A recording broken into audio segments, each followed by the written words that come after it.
vacances. Chapitre clos. Maintenant, je voudrais parler de monstres, vous parler de monstres que l'on a réussi apparemment à apprivoiser. Ces monstres, ce sont des ordinateurs. Vous savez que jusqu'à présent, on considérait ces énormes machines comme des engins réservés à des spécialistes. Eh bien, les choses ont changé. Désormais, on parle en effet d'ordinateurs individuels, c'est-à-dire d'engins simples que vous et moi pourrons utiliser dans notre vie quotidienne, qui seront en quelque sorte totalement à notre service. Alors, pour parler de ces nouvelles machines, eh bien, deux spécialistes, Jean-Pierre Nisard et Bernard Savonnet, qui sont deux spécialistes et qui viennent justement de créer une revue consacrée à cet ordinateur individuel. Donc voici un premier type, vous voyez cette machine. Alors Bernard Savonnet, première chose que vous voulez bien m'expliquer, c'est comment justement on a réussi à passer d'énormes machines à ces petits engins. Eh bien, on a construit un petit circuit électronique qui s'appelle le microprocesseur, qui est gros comme ça, et qui coûte actuellement maintenant quelque chose comme 20 francs l'unité. On rajoute un peu de mécanique autour et ça fait un gros ordinateur, mais en fait pas plus gros que ça. Voilà. Alors cette machine, est-ce que tout le monde peut s'en servir? Est-ce que c'est très compliqué? D'abord pour la mise en route. Pour la mise en route, c'est très simple. Là, il est en train de fonctionner, on va l'arrêter. Il y a un bouton ici, Oui. un interrupteur, une prise 220 volts, Oui. et ensuite il suffit de le brancher. Alors là, c'est un ordinateur qui ne peut rien faire comme ça. Ce qu'on fait, c'est qu'on prend une cassette, comme une cassette qu'on met dans un magnétophone habituel, et à partir de là, cette cassette contient des programmes pour l'ordinateur. Et vous avez vu, j'ai appuyé sur un bouton, j'appuie sur un autre bouton, et maintenant on va charger le programme. Voilà, ça veut dire qu'on peut mettre un petit peu tout sur ces cassettes qui sont extrêmement effectivement simples à utiliser. Exactement. On a parlé aussi d'ordinateurs en kit, c'est-à-dire qu'on peut fabriquer soi-même. C'est possible ou pas?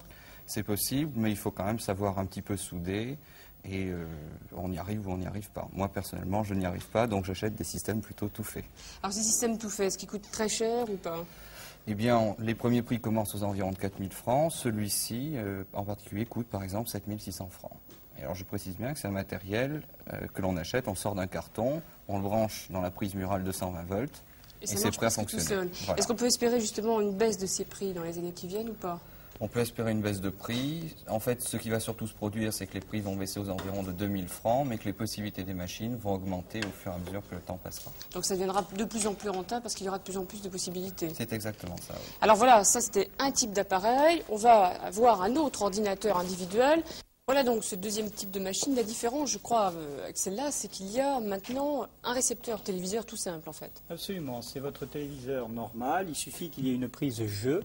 Sinon, c'est un téléviseur couleur, aucune différence. Alors par rapport à l'autre, quand même, il y a une différence assez fondamentale, c'est que celui-là a une disquette. C'est un disque magnétique. Qui ressemble à un disque de stationnement tout simple. Oui, sinon qu'il y a un peu de magnétique dessus. Alors vous rentrez ça là-dedans et puis vous appuyez et ça marche. Vous allez voir un petit programme là. On peut tout faire avec ou presque. On peut pratiquement tout faire, c'est-à-dire que lorsqu'on est un particulier, on peut gérer sa trésorerie, on peut calculer ses impôts. Quand on est un médecin, on peut gérer un petit fichier de clients, ou quand on est pharmacien, on peut gérer ce stock ou autre. Enfin, on peut faire des tas de choses. Il suffit d'avoir des machines un tout petit peu plus grosses. Enfin, c'est un peu dans le même esprit, si vous voulez. Ça, c'est vraiment l'ordinateur un petit peu perfectionné qu'on aura chez soi dans quelques années pour tout faire. Au jour d'aujourd'hui, ça coûte de l'ordre de 13 000 francs. Enfin, cet ensemble, à part le téléviseur, coûte de l'ordre de 13 000 francs.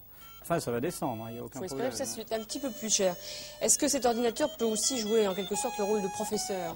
Alors, il ne peut pas remplacer le professeur, mais il peut assister le professeur. Et vous savez sans doute que le gouvernement a décidé très récemment de mettre 10 000 machines de ce genre dans les lycées, de façon à ce que, d'une part, les gens s'habituent un peu à l'informatique, et d'autre part, à enseigner, si vous voulez, grâce à ces petites machines, la géographie, les langues, les mathématiques, enfin tout ce que vous voulez, parce qu'il suffit de changer le programme en réalité.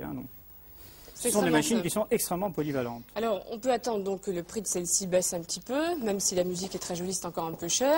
Si vous êtes intéressé par tous ces problèmes d'informatique, d'ordinateur individuel, je vous donne quand même 2 points de repère. D'abord, je vous signale que la mission à l'informatique du ministère de l'Industrie organise un concours pour tous les jeunes. Si vous avez donc des idées sur les moyens d'utiliser ces ordinateurs, eh bien, vous prenez contact avec cette mission.